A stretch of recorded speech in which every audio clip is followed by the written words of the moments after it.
Olá, bom dia, boa tarde ou boa noite para você que mais uma vez está conosco para mais um estudo do Apocalipse versículo por versículo. Hoje nós estaremos estudando o capítulo 12 do livro do Apocalipse. Os versículos vão do 7 até o 9. E eu convido você, meu irmão e minha irmã, meu amigo e minha amiga, para que em sua casa, ou onde quer que você esteja, você abra a palavra de Deus, as Santas Escrituras, para que possa comigo acompanhar as palavras do Senhor através da sagrada palavra de Deus, a Bíblia. E a palavra do Senhor no livro do Apocalipse, no capítulo 12, nestes versículos do 9, ou melhor, do 7 até o 9, nos diz o seguinte: E houve batalha no céu, Miguel e seus anjos batalhavam contra o dragão, e batalhavam o dragão e os seus anjos, mas não prevaleceram, nem mais o seu lugar se achou nos céus. E foi precipitado o grande dragão, a antiga serpente, chamado o Diabo e Satanás, que engana todo o mundo. Ele foi precipitado na terra e os seus anjos foram lançados com ele. A palavra de Deus nos diz que houve batalha no céu. Houve uma guerra, tremenda batalha, a qual nós, pela palavra de Deus, compreendemos que por mais de 6.000 anos continua a ocorrer dia após dia, minuto após minuto, segundo após segundo, pois os que estão envolvidos nessa batalha, nessa tremenda guerra milenar entre as trevas e a luz, não dormem, não cochilam, são seres espirituais, são principados e potestades. Tudo inicia-se no momento em que Lúcifer, o querubim ungido da guarda de Deus, o qual fora estabelecido para guardar a santa e bendita lei de Deus, pois todos os querubins, tal como nós vemos no Antigo Testamento, que foram colocados ao lado da arca para velar a glória de Deus, e tinham seus rostos voltados para o interior da arca, para a parte de baixo, inferior da arca, porque ali continha os 10 mandamentos da lei de Deus, os quais o Senhor utilizou para estabelecer o seu governo perfeito em todo o universo, pois nós vemos que o Senhor estabelece o seu trono sobre justiça e juízo. Portanto, a lei bendita do Senhor dos 10 mandamentos, a qual estava nas tábuas de pedra, lá na Arca da Aliança, naquele tabernáculo de Deus, assim como no Templo de Salomão, era tão somente uma representação desta lei eterna, a qual o próprio profeta e salmista Davi nos diz que é eterna, a qual no Novo Testamento o apóstolo Paulo nos diz que ela é boa, é santa e é justa. Esta lei dos 10 mandamentos é a representação do caráter de Deus, porque Deus é amor. Desta maneira, a sua lei, resumidamente, é amor para com Deus e amor para com o próximo.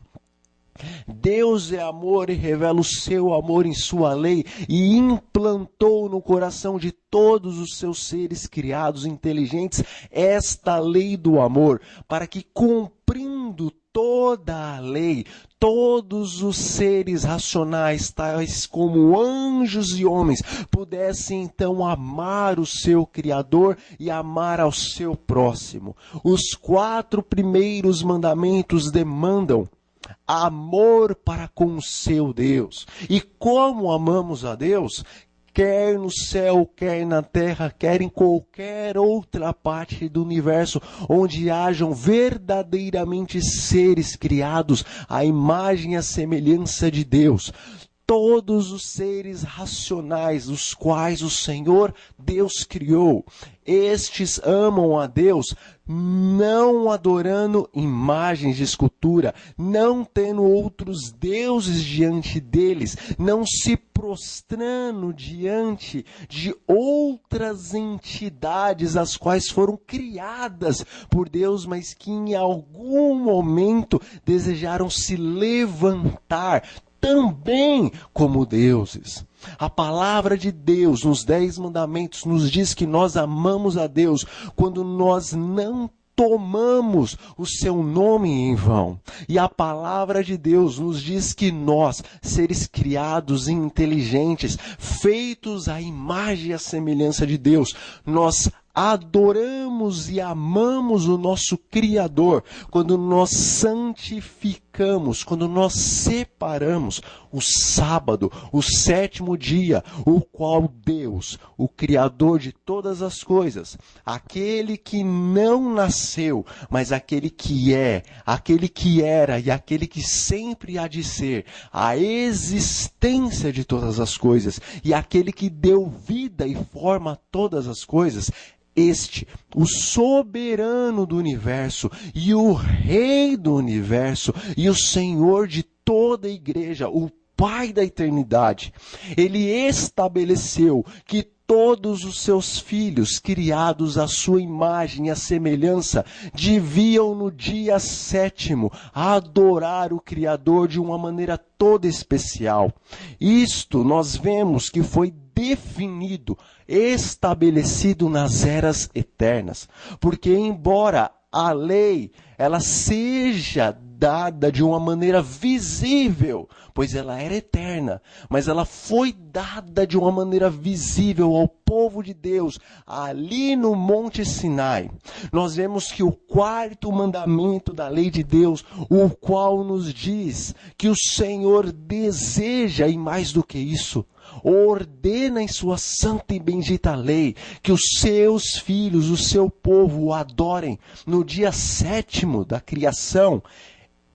Este mandamento que está no 4º mandamento da primeira tábua de pedra, ele foi dado anteriormente lá no Éden, quando Adão e Eva ainda não haviam pecado, pois ali mesmo no Éden o Senhor já estabelecera de maneira audível aos seus filhos e escreveu por intermédio de Moisés no livro de Gênesis que no dia 7º o Senhor descansou, abençoou e santificou este dia. O Senhor não descansou porque estava cansado, mas a palavra aqui no original hebraico quer nos dizer que o Senhor, ao descansar, ele parou para admirar a sua criação e receber o louvor e adoração, o qual é um bálsamo para o Senhor que cria as suas criaturas para o seu louvor e para a sua adoração. Quando o Senhor separou esse dia no Éden, e o santificou e o abençoou, ele não o estava, na verdade, separando e abençoando e santificando esse dia para ele, porque ele é Deus, dono de todas as coisas, e ele já é santo e santíssimo, ele já é separado. Deus, ele não pode receber bênçãos. Deus é o abençoador. Portanto, se ele abençoou o dia 7º, ele não o abençoou para ele mesmo. Ele abençoou esse dia 7º para os seus filhos. Pois Jesus Cristo disse que o sábado, ele foi feito por causa do homem. O sábado é uma bênção de Deus a você e a mim. Todavia, Deus ordena que todos aqueles que o aceitam como Deus, como Senhor, como Pai, estes não lancem para longe de si o dia a qual o Senhor eternamente e na criação estabeleceu como sendo o dia propício pela sua onisciência e pelo poder do seu domínio para a sua própria adoração. O santo sábado, de eternidade a eternidade, será um dia especial, o qual os filhos de Deus em todo o universo se ajuntam, pois está escrito no livro de Isaías, que na nova terra e no novo céu, o qual o Senhor Deus há de fazer, toda a carne de um sábado a outro sábado há de reunir-se na presença do Senhor a fim de adorar o Rei da Glória. Meus amigos e minhas amigas, a lei de Deus é eterna e o sábado do quarto mandamento, estabelecido eternamente por Deus e dito de maneira muito compreensível aos filhos de Deus, Adão e Eva, no jardim do Éden. A palavra de Deus do livro de Isaías nos diz que na nova terra e no novo céu continuará sendo o dia bendito de adoração ao santo Deus infinito, o querubim ungido da guarda, aquele que foi estabelecido para guardar os santos mandamentos de Deus, aquele que estava no monte do Senhor, aquele que andava na presença do Senhor entre as pedras afogueadas, aquele que era o sinete da perfeição, aquele que com suas 6 asas cobria o seu rosto, velava os seus pés e voava, clamando: Santo, Santo, Santo é o Senhor Deus Todo-Poderoso, o universo inteiro está cheio de sua glória, e na sua lei a sua glória é manifestada. Este um dia se voltou contra a santa e perfeita lei de Deus, e é por isso que nós vamos entender que no livro do Apocalipse há também uma marca da besta, um selo de Satanás, pois Satanás, tudo quanto Deus faz, ele tenta imitar, mas tudo em contraposição. Por isso, se o Senhor Deus bendito em sua santa e perfeita lei estabelece o dia do sábado para você e eu o adorarmos e festejarmos a criação e o poder e o amor de Deus neste dia especial, com todos os anjos e os seres racionais do universo, então Satanás, imitando a Deus, mas colocando em contraposição ao santo dia de descanso de Deus, estabelece um outro dia, o qual o livro do Apocalipse nos diz que este dia é a marca da besta. Pois a marca, o selo do Senhor Deus, Ezequiel nos diz que é o santo sábado, porque de geração em geração o Senhor escolheu este dia, o qual diz que o Senhor é o Criador, o mantenedor, o Rei do universo. Ele escolheu esse santo dia, o qual se encontra no quarto mandamento da bendita e eterna lei de Deus, para usar como selo sobre todos aqueles que realmente são seus filhos e o seu povo. Ezequiel, no capítulo 20, no versículo 12, no versículo 20, nos diz, Deus nos diz, no livro de Ezequiel, que o santo sábado é o selo de Deus. No livro do Apocalipse, no capítulo 7, nos últimos momentos da história desse grande conflito, novamente nós vemos ali que o Senhor Deus, neste momento, através do seu santo anjo, ele desce à terra para selar todos os filhos de Deus em suas frontes, em suas consciências, na razão de cada um deles, a lei de Deus. Todavia, o selo de Deus se encontra em sua lei, no quarto mandamento, segundo Ezequiel. Também vemos no capítulo 9 do livro de Ezequiel que nos últimos instantes da história deste mundo, aquele mesmo anjo que aparece no livro do Apocalipse, ele vem para o Israel de Deus, não para o Israel antigo de Deus, mas para o Israel espiritual, o qual Paulo fala que você e eu fazemos parte. Pois verdadeiramente israelitas, segundo a palavra de Deus no Novo Testamento, não são aqueles da carne e do sangue. Verdadeiramente israelitas diante dos olhos de Deus não são literalmente os filhos de Abraão, os descendentes de Isaque e de Jacó. Literalmente para Deus, os israelitas são todos aqueles que são descendentes de Abraão segundo a fé. Segundo a fé no sangue do Senhor Jesus Cristo, o qual liberta todos os homens, quer judeu, quer grego, todos os homens, desde o primeiro até o último que o aceita. Liberta-os da escravidão da morte, da escravidão do pecado, da escravidão que Satanás, o príncipe deste mundo, nos coloca. Liberte-se, meu irmão. Liberte-se de Satanás, liberte-se da carne, liberte-se do mundo. Satanás está através do mundo e das coisas que existem no mundo e através do pecado, selando os seus servos com o seu próprio selo, que é a sua própria lei. Todavia, assim como na lei de Deus existe no meio dela um selo, que é o quarto mandamento de Deus, pois ali no quarto mandamento os filhos de Deus reconhecem que o seu Deus verdadeiro é o que criou o céu, a terra, o mar, as fontes das águas e tudo que neles há.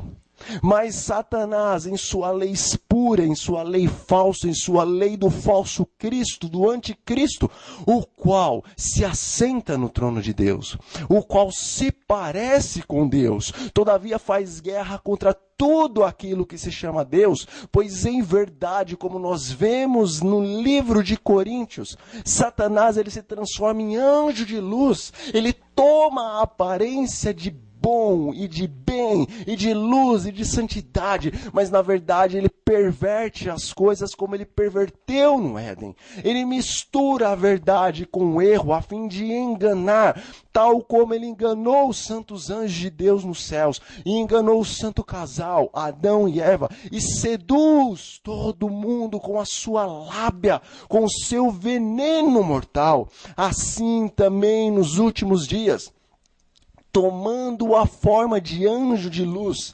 misturando a verdade com o erro, Satanás cria uma lei que parece a santa lei de Deus, mas que todavia mistura a verdade com o erro. Por isso, assim como na lei verdadeira de Deus, o sábado vem a ser o selo do Senhor entre ele e os seus filhos, os quais amam o Deus que os criou e que criou todas as coisas. Satanás também põe um selo em sua lei. Desde os assírios, passando pelos egípcios, vindo por todos os povos e por todas as nações pagãs, chegando hoje na maçonaria e também no satanismo, o selo de Satanás, o selo de Ra, o selo de Osíris, o selo de Deus Sol, sempre foi o domingo do primeiro dia, pois em contraposição ao sétimo dia, Satanás escolheu o domingo para ser o seu selo, e é por isso que há essa grande controvérsia hoje, e haverá essa grande controvérsia em torno de qual dia adorar. Hoje nós vemos o ícone espiritual do mundo, o Papa Francisco, falar sobre a família, falar sobre a unidade, falar sobre o ecumenismo, falar sobre um dia estabelecido para que haja uma renovação até nos âmbitos naturais da criação de Deus. Nós vemos que ele e aqueles que estão com ele, agora até mesmo os próprios evangélicos, os próprios protestantes, estão a estabelecer o domingo, o primeiro dia da semana, como dia de adoração, como dia de descanso, como dia da família, um dia espúrio, o qual não foi estabelecido por Deus. Nós lemos na palavra de Deus e acabamos de citar que o anticristo, ele se assenta no trono de Deus, ele se parece com Deus. Ele se reveste de luz, ele aparentemente é como anjo de luz, e os seus ministros Os seus representantes são semelhantes a representantes de justiça, se fazem como ministros de justiça, mas todos estes com o fim de enganar. Por isso, por mais que às vezes as coisas parecem ouro, se forem provadas no crisol da verdade de Deus, nós vamos ver que muitas verdades que parecem ouro, os quais os líderes espirituais do mundo pregam, não passam de ouro de tolo. O dia que está sendo estabelecido como o dia da família, como dia de descanso para o homem e como dia de descanso para a natureza, por mais que pareça trazer paz, por mais que pareça trazer união entre religiões, união entre famílias, ainda assim não é o dia que Deus estabeleceu na criação. Quando o selo da besta, quando a marca da besta, do anticristo, quando o domingo do Deus Sol for estabelecido neste planeta, então todos estarão dizendo, como dizem as Escrituras, paz, paz e prosperidade. Prosperidade espiritual, prosperidade financeira, prosperidade governamental, pois o domingo é o grande dia da nova ordem mundial, o qual religiosos, assim como estatais, o aceitam como o dia da família, o dia do descanso, o dia da reconciliação entre o homem e a natureza, entre o homem e o seu Criador. Todavia, quando este dia da nova ordem mundial for estabelecido sobre a face da terra, quando paz, paz e prosperidade estiver sendo pregadas em todos os âmbitos da sociedade, então o Senhor nos diz em sua palavra que virá repentina destruição. Pois eis que Daniel fala no capítulo 7, no versículo 25, que em determinado momento Roma, naquele momento em que ele primeiramente profetizou, era Roma revestida do paganismo.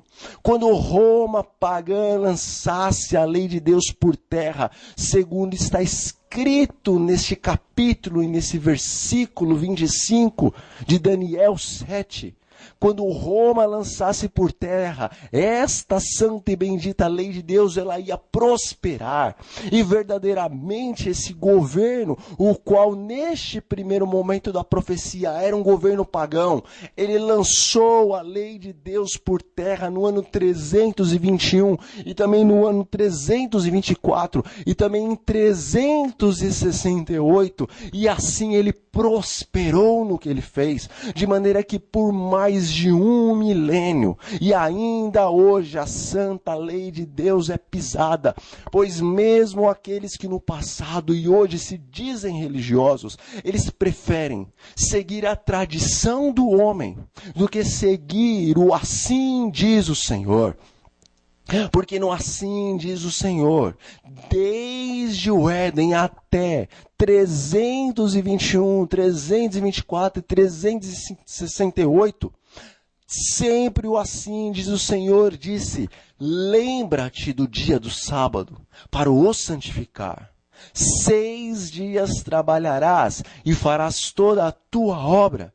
Mas o 7º dia é o sábado do Senhor, o teu Deus.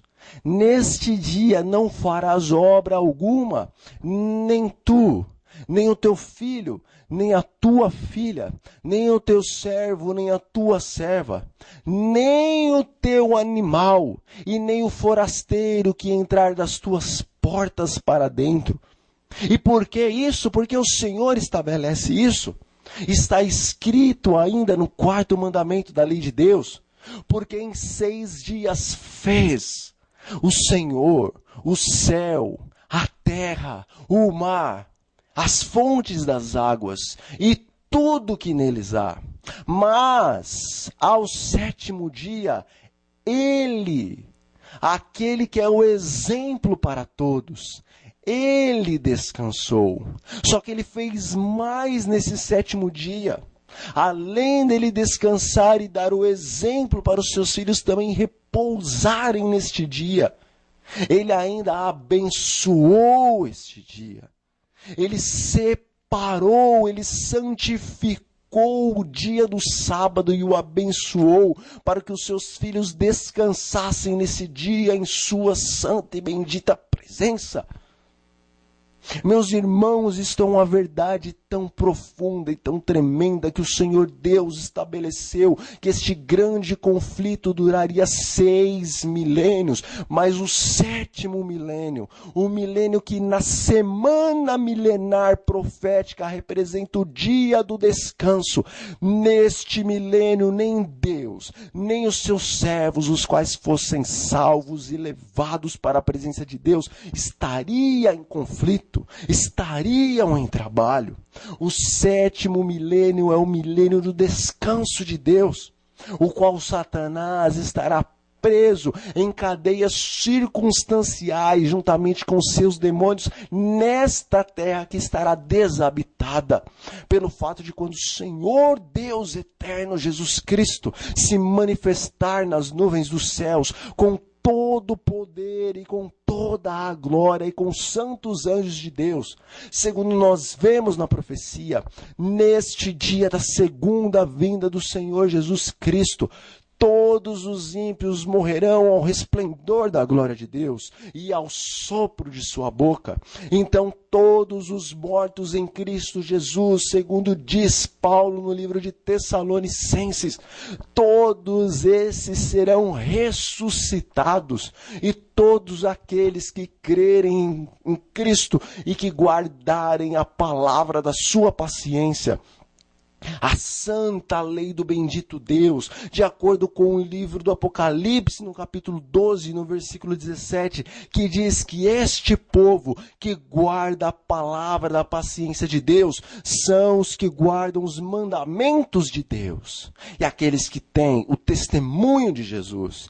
Este povo, o qual não for martirizado e o qual não descansar no pó da terra nesses últimos dias, este povo a uma, de acordo com a palavra de Paulo no livro de Tessalonicenses, será transformado num abrir e fechar de olhos, para que então todos estes que foram transformados, transladados, juntamente com todos os que haviam ressuscitados, subam à presença do Senhor e esteja com o Senhor eternamente.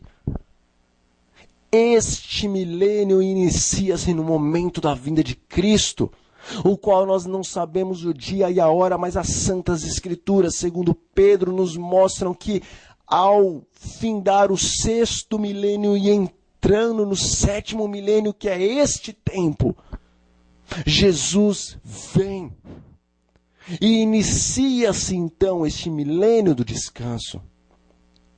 Pois eis que Pedro diz que para Deus um dia é como 1000 anos e 1000 anos é como um dia.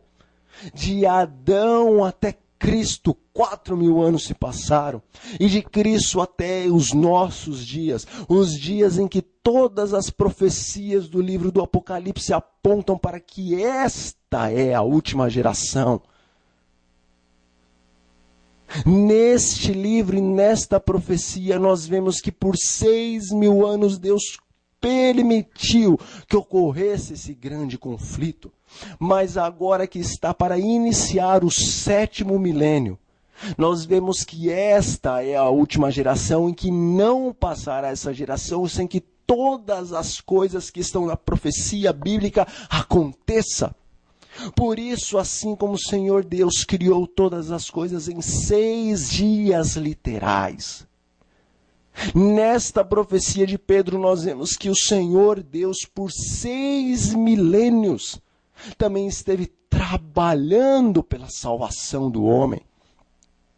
Só que assim como o Senhor descansou no 7º dia, abençoou e santificou este, e foi uma glória bendita para ele, para os homens e para os anjos, pois Jó diz que quando Deus estava colocando os fundamentos da terra, as estrelas das alvas, ou as estrelas da alva, os santos anjos de Deus, juntos cantavam e rejubilavam.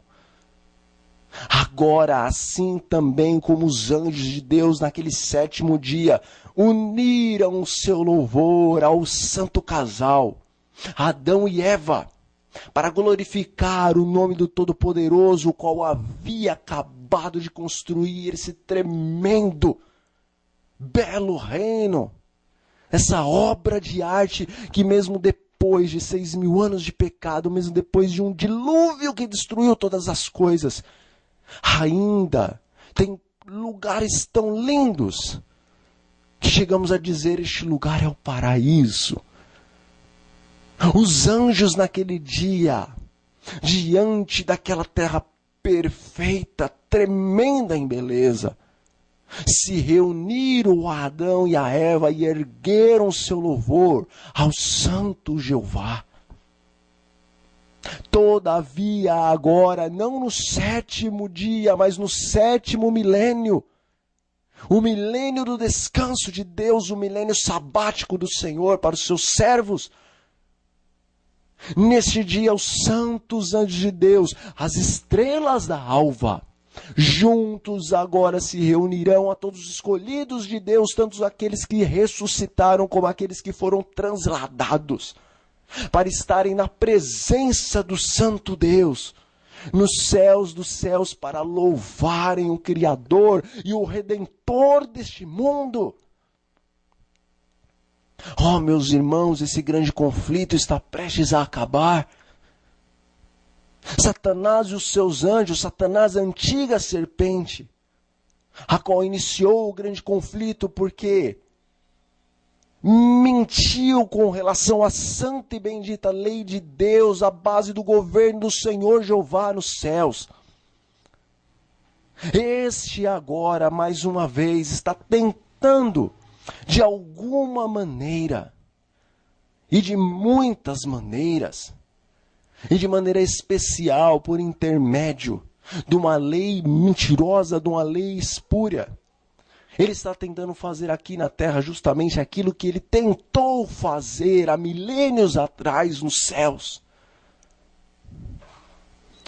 O grande conflito, assim como no céu, se deu por causa da lei de Deus. O grande conflito aqui na terra também se dá por causa da santa e bendita lei de Deus. Por causa da santa e bendita lei de Deus, houve guerra nos céus. E Satanás e os seus anjos foram expulsos. Por causa da santa e bendita lei de Deus, haverá novamente guerra aqui nesta terra. E tem havido guerra desde o princípio do pecado. Mas nesses últimos dias a palavra de Deus nos diz que esta guerra, este grande conflito, recebe o nome de Armagedon. Pois antes do grande e glorioso dia de Deus, a palavra do Senhor, no livro do Apocalipse, nos diz que Satanás, através de seus demônios, semelhantes a rãs, sairão utilizando-se da besta, o papado, e do falso profeta. Os Estados Unidos da América do Norte, ou seja, todas as religiões protestantes que viraram as costas para Cristo e deixaram de ser protestantes para se unir à besta. E também o dragão, o qual é representado como o espiritismo nos nossos dias. Pois eis que o dragão é um símbolo da possessão de Satanás sobre a serpente, a qual tinha asas e era uma criatura belíssima, a mais sagaz, a mais inteligente de todos os animais que Deus criara. O dragão é uma figura da possessão do mal naquela serpente que era maravilhosa. Veja até as coisas que há num dragão e as coisas que há na serpente que existia no paraíso. A grande semelhança. O dragão é tão somente um símbolo do mal entrando na serpente que era boa. Quando Satanás entrou na serpente no jardim do Éden, então seu primeiro engano foi o grande engano que é a base da doutrina do espiritismo.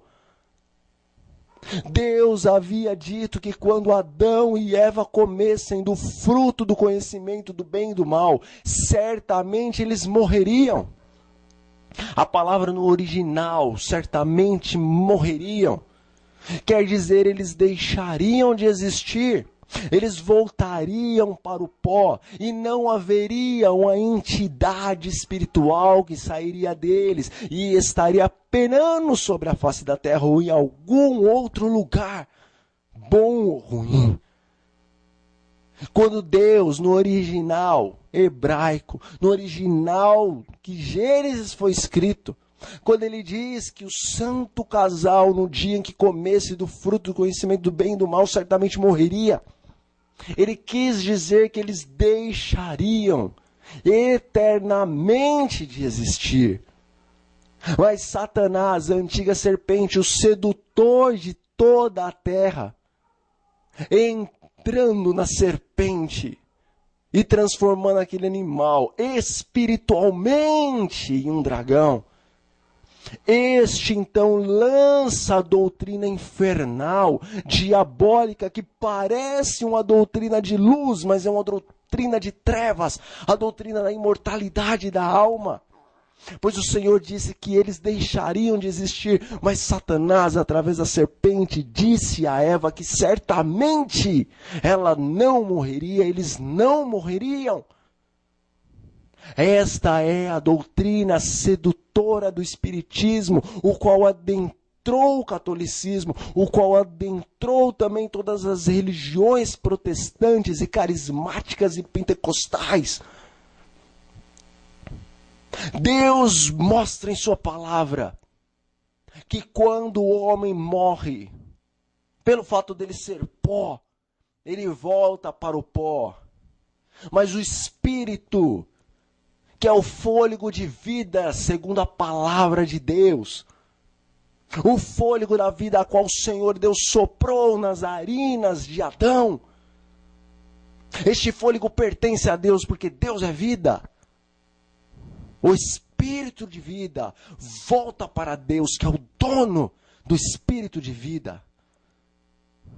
Mas Satanás, desde aquele momento, ele estava lançando as bases do Espiritismo, o qual diz que este Espírito, esse fôlego da vida, a qual se encontra na Bíblia, desde Gênesis até o Apocalipse.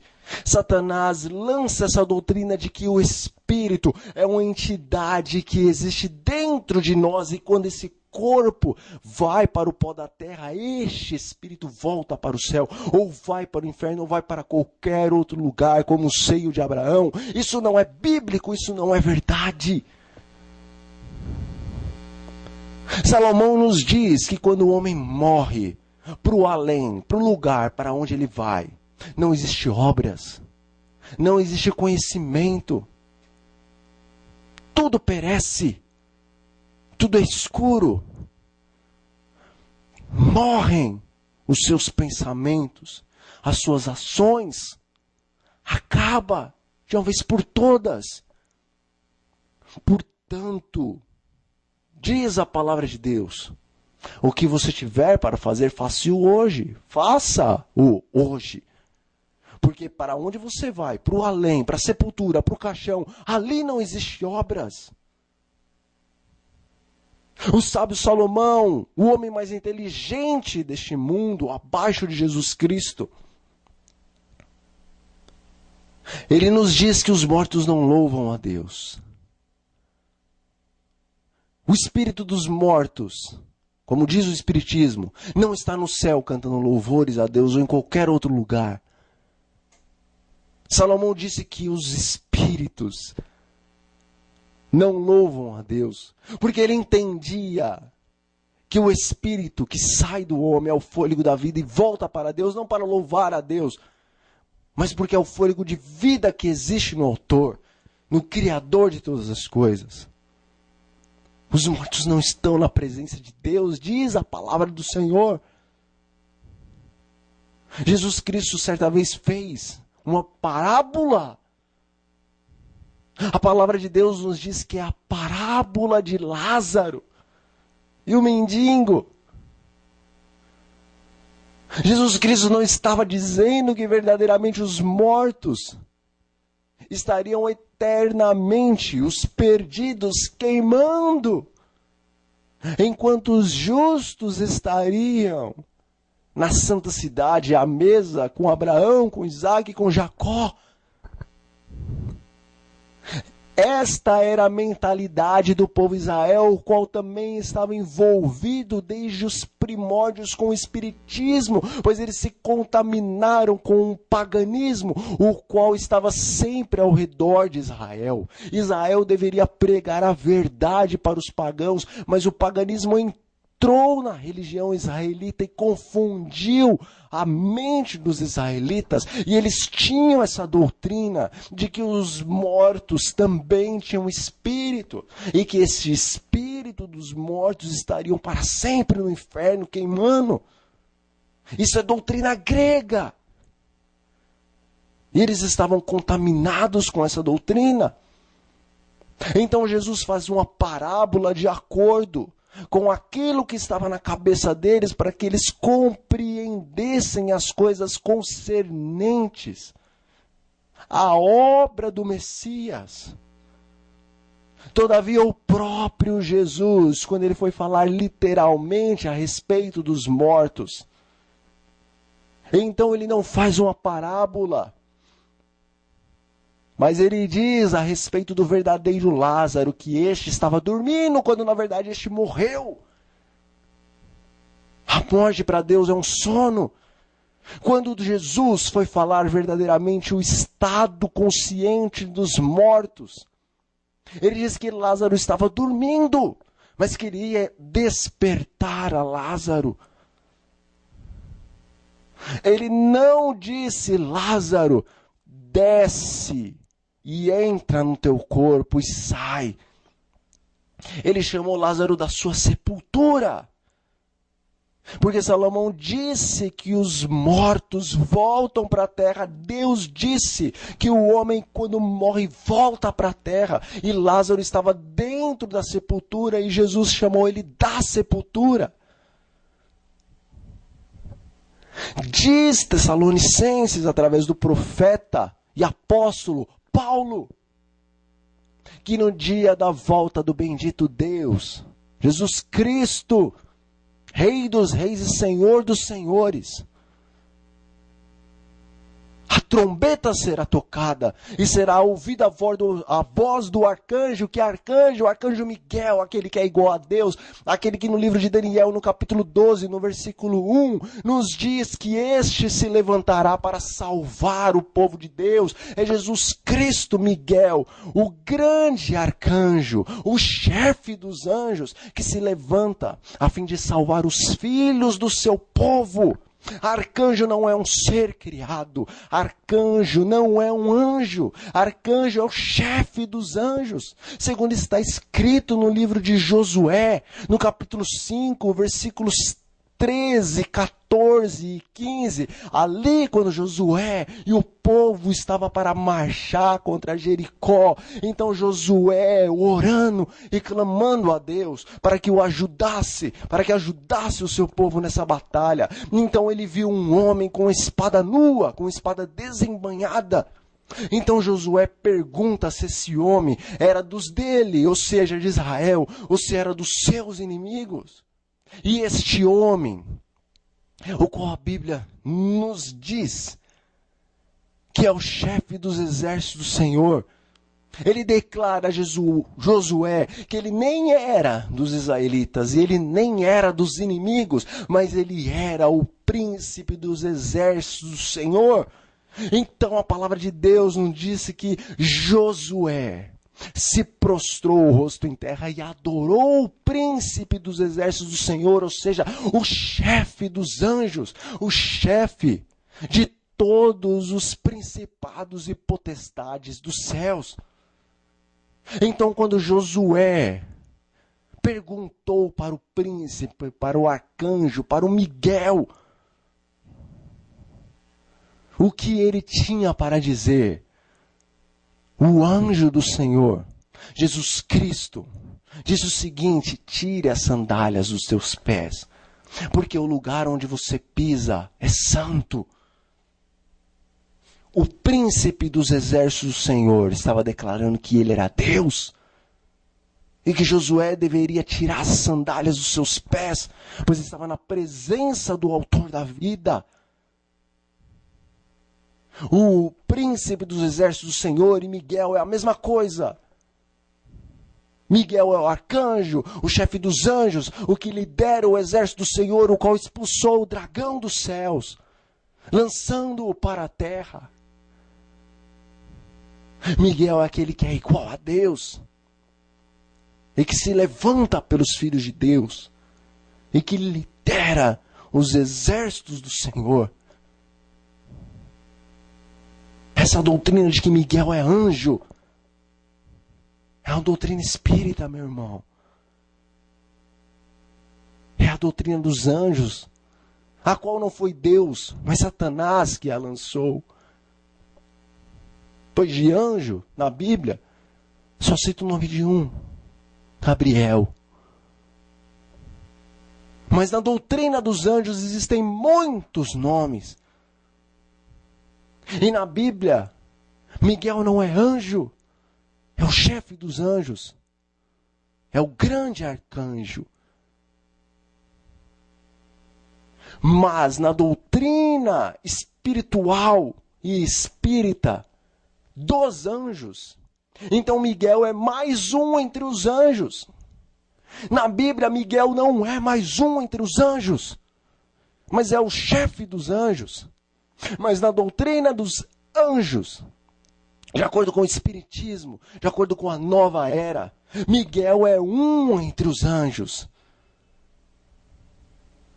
A doutrina dos anjos rebaixa Jesus Cristo a um anjo.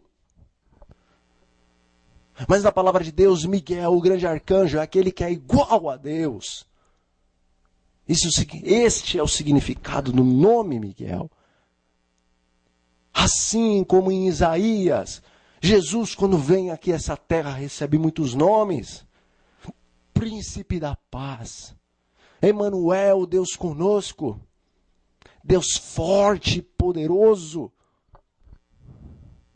Em alguns momentos na palavra de Deus ele recebe este nome, aquele que é igual a Deus, e o que está acima dos exércitos e lidera os exércitos de Deus. Oh, meus irmãos, o sedutor de todo mundo está mais uma vez reunindo todos debaixo de sua bandeira, debaixo da bandeira que é a mentira misturada com a verdade, para nesses últimos dias fazer um grande e tremendo, ou uma grande e tremenda guerra contra a verdade de Deus. A verdade de Deus, a qual se encontra com o povo que guarda os mandamentos de Deus e tem o testemunho de Jesus. Todos estão se reunindo debaixo da bandeira de Satanás, o qual hoje se reveste de anjo de luz, e o qual tem os seus ministros que parecem ministros de justiça. Todos hoje estão se reunindo debaixo da bandeira de um dia espúrio, de uma lei mentirosa, a qual coloca o domingo como dia da família e como dia do repouso.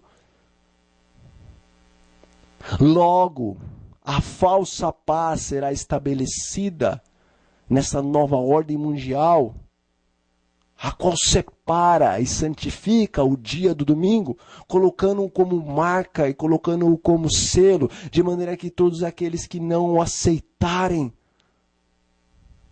não poderão nem comprar e não poderão nem vender. Todos aqueles que aceitarem a marca da besta, o selo de Satanás, o selo do anticristo, todos estes hão de perseguir e de fazer guerra contra o povo de Deus, o qual o livro do Apocalipse, nesse capítulo 12, versículo 17, eu torno a dizer, diz que este povo, este pequeno povo, esse remanescente, o que sobra, o que permanece, o que se mantém fiel a Deus, é o povo que guarda os mandamentos de Deus e tem o testemunho de Jesus. E é por isso que a palavra de Deus nos diz que o dragão se colocou de pé irado contra a igreja, contra os restantes da igreja nesses últimos dias. O mundo inteiro, diz a palavra profética, vai se reunir e seguir o dragão e a besta. Porque estarão iludidos com a falsa paz que a besta e o dragão apresentam ao mundo. E tal como Saulo um dia perseguiu a igreja e matou os filhos de Deus pensando que estava servindo a Deus, o mundo inteiro debaixo da bandeira da falsa ordem religiosa e política, liderada pelo bispo de Roma, estará novamente a perseguir o povo de Deus, o pequeno remanescente, o qual se agarra na lei do Senhor e no testemunho de Jesus Cristo. Muitos, diz a palavra de Deus, do povo santo do Senhor dos últimos dias, cairão à espada. É o grande conflito. Todavia o Senhor Jesus disse ser fiel até a morte, porque dar-te-ei a coroa da vida. Os mártires hão de ressuscitar. E o Senhor Jesus ainda disse que bem-aventurado é aquele que é perseguido, injuriado, escarnecido e morto por causa do amor que ele tem por Cristo Jesus e o Evangelho de Jesus. Porque grande é o seu galardão nos céus. Porque assim também perseguiram antes de vocês os profetas. Portanto, guarde os mandamentos de Deus. Creia e pregue o testemunho de Jesus Cristo. Se você for perseguido, se for mártir, o Senhor Deus faz a promessa de que nos céus você terá um grande galardão, semelhante ao dos profetas que foram perseguidos antes de você e de mim, se eu vier a ser um mártir. Todavia, aqueles que se reunirão e que já estão se reunindo debaixo da bandeira de Satanás, o príncipe deste mundo, guardando e santificando o dia espúrio, o dia que adora Ra, o dia que adora o sol, o dia que adora Satanás. Todos estes que preferirão aceitar a marca da besta com o medo de não poder comprar e não poder vender, estes hão de enfrentar a ira de Deus, o qual será derramada sem mistura de misericórdia sobre todos aqueles que aceitam a marca da besta e que adoram a sua imagem. E além de experimentarem a fúria do Senhor nas 7 e terríveis pragas, as quais serão enviadas, derramadas sobre a face da terra, no cálice de Deus, o qual o vinho de sua ira está sendo, neste exato momento, preenchido naquela taça. E que quando transbordar, e o momento em que o cálice da ira de Deus transborda justamente, quando o mundo inteiro pisa a sua lei, tirando o santo dia de adoração do Senhor e colocando o dia de adoração de Satanás, neste momento então o cálice da ira de Deus é derramado sobre a face da terra. E todos aqueles que pensavam que estavam se colocando debaixo da lei da paz e do amor, da paz e da prosperidade, hão de perceber então que o Senhor Deus está agora fazendo guerra contra eles, e aqueles os quais eles perseguiram. A palavra de Deus diz que para estes o Senhor Deus concede a água e o pão, pois está escrito que a água e o pão do povo do Senhor perseguido dos últimos dias há de ser certa. Todavia, assim como no tempo em que Elias estava fugindo de Jezabel e por 3 anos e meio o Senhor Deus fechou as comportas dos céus e não abençoou aquela terra com água e houve seca para todos os adoradores de Baal. Assim também nesses últimos dias, quando o mundo escolher a lei de Satanás e aceitar o dia do anticristo, também o Senhor Deus lançará sobre estes a maldição da seca espiritual primeiramente, porque Está escrito que neste momento, quando eles virem que as maldições de Deus e a ira de Deus está caindo sobre eles, eles correrão de um lugar para o outro, de uma parte para a outra, procurando o alimento espiritual, mas não encontrarão. Haverá fome, haverá sede da palavra e da verdade, haverá uma seca, porque os servos de Deus não mais pregarão neste momento. Porque a porta da graça estará eternamente fechada para os ímpios. O momento é agora antes ou durante o decreto que diz que deve se santificar o dia do domingo. Este é o momento de escolher, então, santificar o dia do Senhor e guardar os mandamentos do Senhor, pois a palavra nos diz que estes são os remanescentes de Deus, os que guardam os mandamentos de Deus. Meu amigo e minha amiga, nós seremos perseguidos pelo homem, mas o Senhor Deus nos estará enviando os seus anjos para nos guardar em todos os nossos caminhos, para que não tropecemos em nenhuma pedra. Pisaremos o leão e a serpente, diz o Salmo 91. Nenhum mal nos acontecerá para todos aqueles que o Senhor Deus escolher colocar sobre o grupo das primícias do Senhor nos céus dos céus, o qual é chamado de os 144.000.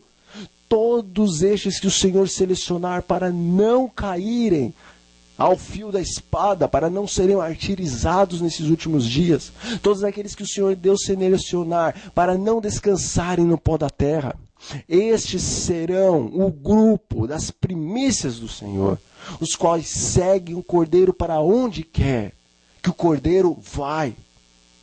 Os últimos serão os primeiros, diz o Senhor Jesus, e verdadeiramente os últimos sobre a face da terra serão as primícias nos céus. Terão em suas testas, em suas coroas, o nome do Senhor Deus o Pai, o nome de Jesus Cristo e o nome da cidade santa de Deus, porque morarão eternamente na presença imediata do eterno Criador do universo. O Senhor estenderá sobre eles a sua glória. Eles serão povos de Deus, eles serão reis, eles serão sacerdotes. Haverá alegria eterna nos céus, por causa do cântico dos 144.000, o qual você e eu podemos fazer parte. Ninguém poderá aprender o canto dos 144.000, porque é o canto da experiência que eles tiveram com Cristo, pois passaram os últimos momentos da história deste mundo, numa perseguição tremenda, mas nessa perseguição a glória de Deus se manifesta e se revela através dos seus filhos. É o cântico de Moisés e o cântico do Cordeiro, porque Moisés, está escrito na palavra de Deus, falava com Deus face a face, e assim também acontecerá nos últimos dias. Esta é a realidade deste povo, deste grupo que se chama 144.000.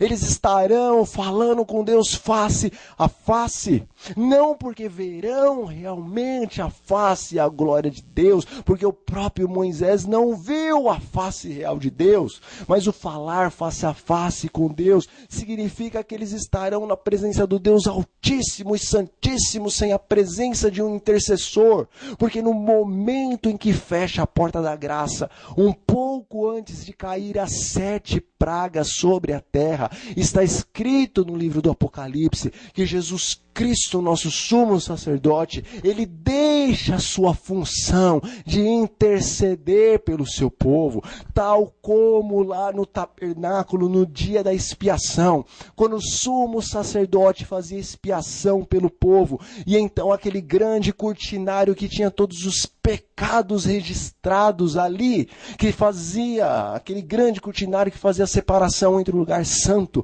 e o lugar santíssimo, quando este, que estava impregnado dos pecados, era removido, uma nova cortina era colocada naquele local. O Senhor Jesus está fazendo agora a expiação nos céus. Diz a palavra de Deus, segundo as profecias do capítulo 8, versículo 14 de Daniel, que o Senhor Jesus, desde 1844, iniciou a sua última obra no tabernáculo de Deus, segundo o livro de Hebreus nos fala, que o verdadeiro tabernáculo de Deus é aquele que fica nos céus dos céus. Jesus Cristo iniciou essa última obra, o grande e verdadeiro dia do Yom Kippur, o grande e verdadeiro dia da expiação, em 1844. Ele iniciou pela casa de Deus, pelos mortos da casa de Deus, por aqueles que estavam descansando e estão descansando no pó da terra, mas que criam no Messias vindouro e que também após a vinda de Jesus Cristo creram que ele era o Messias. Desde essa data o Senhor Deus começou o processo de expiação pelo seu povo no Santíssimo do Santuário Celestial. Logo iniciar-se-á também a expiação do povo de Deus com relação aos vivos de Deus, os vivos que estarão aqui no momento em que Jesus voltar.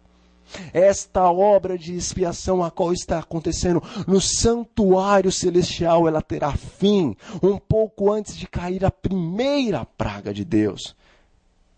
Neste momento em que Jesus está fazendo expiação por mortos e há de iniciar expiação pelos vivos, também o Senhor Deus está fazendo este processo de expiação e de purificação neste santuário, porque nós somos templos de Deus, nós somos a casa do Senhor, e Ele está fazendo expiação em nossa mente. E como que Ele faz isso? Selando o seu povo com a santa e bendita lei de Deus. Porque assim como naquele tabernáculo que era uma ilustração lá no antigo Israel, no dia da expiação, tudo era feito no lugar santíssimo onde estava a lei de Deus. E agora também no santuário celestial, que a expiação está sendo feita pelo servo de Deus no lugar santíssimo, onde o Senhor Jesus está na presença imediata do Pai, no lugar onde a arca da aliança, conforme o livro do Apocalipse, é vista em sua glória. No lugar em que a santa e bendita lei de Deus se encontra.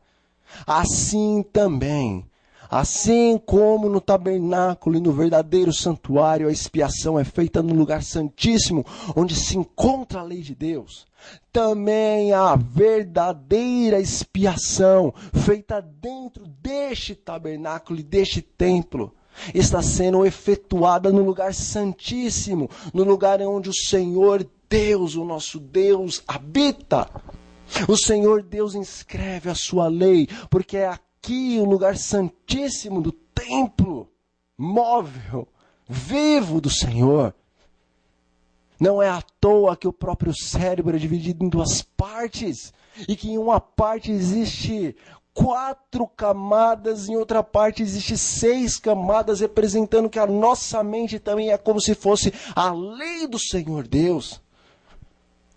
Portanto, é neste lugar que o Shekinah verdadeiro de Deus habita. E é neste lugar, na mente do homem, que Deus está fazendo a grande obra de purificação e selando o seu povo com a lei de Deus.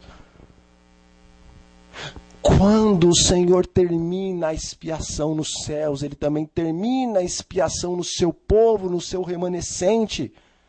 Tal como no tabernáculo aquele cortinário de pecados era removido, tal como os registros do pecado do povo de Deus, os quais de antemão já foram perdoados, mas no dia da expiação são removidos para serem lançados sobre Azazel, sobre Satanás nesse período do milênio, assim também o Senhor Deus fazendo expiação e purificação neste santuário, neste lugar santíssimo, também neste momento o qual finaliza a purificação, lá em cima e aqui embaixo nos filhos de Deus, a cortina de pecados. Os pecados registrados em nossas mentes, os quais nos levam a pecar, esses são removidos, são tirados. O povo de Deus é santificado, é selado com a santa lei de Deus, é purificado, a fim de que então, após o Senhor Jesus Cristo sair de entre o homem e o Deus Santíssimo, então todos os ímpios receberão a ira de Deus sem mistura de misericórdia, porque Deus não pode olhar para o pecado. As 7 pragas são a condenação de um Deus justo sobre os homens que estão pecando em sua presença. Mas todos aqueles que foram selados com a santa e bendita lei de Deus, mesmo quando Jesus sair de entre Deus e os homens, estes prosseguirão à presença de um Deus Santíssimo, sem cometer os pecados conhecidos, porque eles terão sido purificados e santificados e selados com a lei de Deus. E tal como Jesus, que foi desenvolvido pelo Espírito Santo, quando tentado por Satanás, estando ele na presença de Deus, não caiu nas tentações. Assim também este povo, 144 mil, nesses últimos dias, no tempo da angústia de Jacó, embora tentado por Satanás, pelo fato de que o Senhor terá feito expiação e purificação em suas mentes e removido a hereditariedade do pecado e da lei do pecado de suas mentes e colocado a lei de Deus. Então estes poderão, tal como Moisés, andar face a face com Deus Pai. Pois as Santas Escrituras nos diz que devemos orar ao Senhor Jesus Cristo e o Senhor Jesus Cristo nos levará as orações ao Pai. Mas chegaria um momento em que o próprio Pai, o qual não pode ver pecados, o próprio Pai nos escutaria diretamente, e o momento é esse, chegou a hora. Os 144 mil viverão a experiência de Moisés, serão santificados e purificados e andarão à presença do Deus Santíssimo, e o próprio Pai nos escutará sem ser necessário a intercessão de Cristo, porque Cristo, através do Espírito Santo, terá feito tal obra em nossos corações, em nossas mentes, que nós vamos abominar o pecado, como o pecado é abominável a Deus. Embora nós sejamos ainda caídos e corruptíveis, o nosso coração, ou seja, a nossa mente, será pela lei de Deus, no poder do Espírito Santo, glorificada, para que andemos na presença de Deus, neste período em que o Senhor não estiver fazendo mais intercessão pelo homem. Ah, meus irmãos, aquilo que o olho não viu e que o ouvido não ouviu e que o coração do homem não imaginou, isso é o que Deus tem preparado, ainda aqui na terra e também no céu, para aqueles que o amam. O Senhor te convida a fazer parte deste pequeno exército de remanescentes, mas que é vitorioso no Senhor Jesus Cristo. Aceite agora, pois se hoje ouvires a sua voz, não endureçais o vosso coração. Convido você a fechar os seus olhos para que nós tenhamos uma palavra de oração com o nosso Deus. Oremos. Senhor nosso Deus e nosso Pai, bendito seja o nome do Senhor hoje e sempre. Pai Santo, nós entendemos que estamos vivendo um grande conflito entre a verdade e o erro.